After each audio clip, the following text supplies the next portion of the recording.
Hi, I'm Chuck Suscheck, a professional Scrum trainer, and I want to describe to you how an increment really works. It's difficult to read about the increment in the Scrum guide and really get a picture of what it's talking about.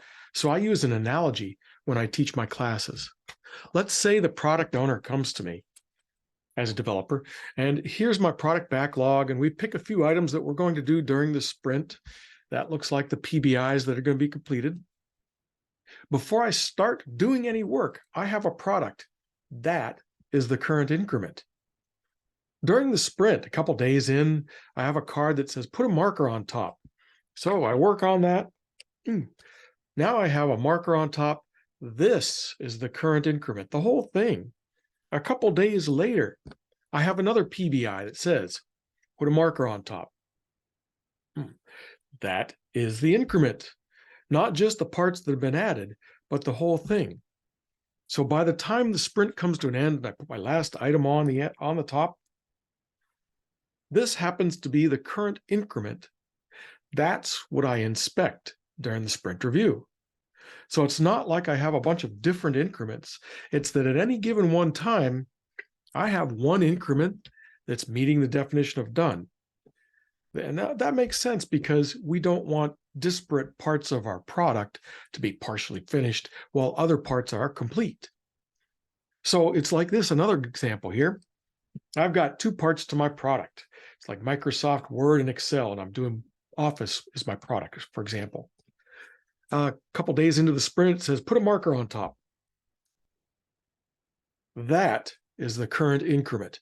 Despite the fact there are two separate parts, if I consider this the product, it's the current done piece of our product.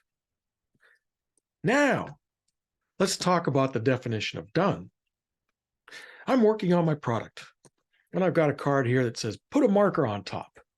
Okay, I put the marker on top. Notice it's not clicked in.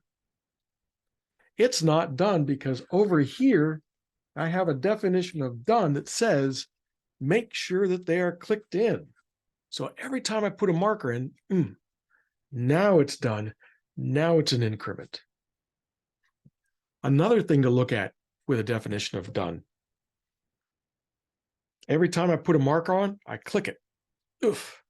I come to the sprint review and I've got a few markers in there. I look at the current increment and I realize, the expo labels are not lined up. I should inspect the definition of done and say, every time you put something on, every time you add a new piece to the increment, the expo markers are lined up. That would be a good way to use the definition of done to increase your quality as you move on. So in many ways, the definition of done works to get a new increment. That new increment is almost like a version 1.1.5 versus 1.1.6. One last thing about the increment. So I'm working on my sprint, and it says put a marker on top. Boop. I can look at this and say, this makes sense to give to the customer. They're going to get a lot of goodness out of it, and I can give it to the customer if I'm keeping everything close to releasable or even releasable every time I finish a piece of a PBI.